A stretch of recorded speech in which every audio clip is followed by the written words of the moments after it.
पहाड़ी क्षेत्र में इंटरनेट की कनेक्टिविटी ना होना, मोबाइल नेटवर्क ना होना, कवरेज की बहुत दिक्कत। तो इसलिए ये बिजनेस के ऊपर, स्टूडेंट्स के ऊपर, यहाँ तक कि गवर्नमेंट सर्विसेज के ऊपर भी इसका कुछ असर पड़ता है। तो इसलिए मैं निवेदन करना चाहूँगा कि उसको थोड़ा सा बढ़ाया है, जैसे भी जो भी संभव है, क्योंकि दूर दराज का क्षेत्र है, वैसे भी आपको पता है कि हालात कैसे हैं। मैं यहाँ तक स्पोर्ट्स के विषय में आना चाहूँगा। तो हमारा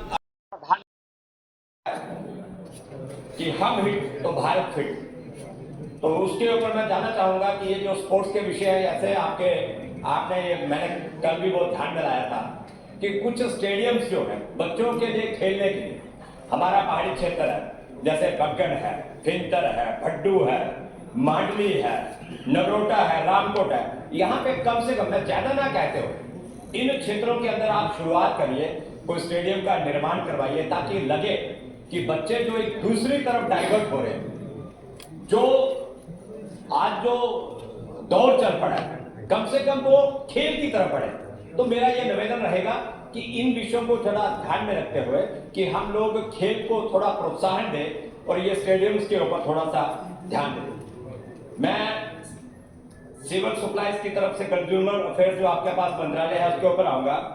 मान्यवर, एक बहुत बड़ा जो ज्वलंत इस समय इशू है, सबको जो हिट कर रहा है, और ये खाली मेरी विधानसभा में नहीं, पूरे जम्मू कश्मीर में, और मुझे लगता है कि इस हाउस की ये समस्या है। राशन कार्ड की यहां तक की बात है, उसकी आप बाइफर्केशन जरूर करवाइए, उसके ऊपर ध्यान दीजिए। हमारे पास अक्सर आए गए दिन लोगों का तांता लगा रहता है साहब, एक एक परिवार है, 6-6 उनके बच्चे हैं, 4-4 बच्चे हैं, लेकिन कार्ड, वो राशन कार्ड तब के बड़े हुए। मेरा आपसे निवेदन है कि उसके ऊपर बाइफर्केशन के ऊपर, यानी राशन कार्ड का विभाजन हो जाए, इसके ऊपर जरा ध्यान देना पड़ेगा। यहां तक शॉर्टेज ऑफ स्टाफ है, मैं आपके ध्यान में डालूं। मेरे बिलावल के अंदर एक टीएसओ है, उसके पास खाली एक कर्मचारी है, एक, कैसे काम चलाएगा? इतना बड़ा क्षेत्र, इतना पहाड़ी क्षेत्र, और एक कर्मचारी से वो कैसे काम चलाएगा? मेरा आपसे निवेदन है कि इसके ऊपर भी ध्यान दें। जैसे आपने उनसे काम लेना है तो कैसे लेंगे हम लोग काम? और ये भी,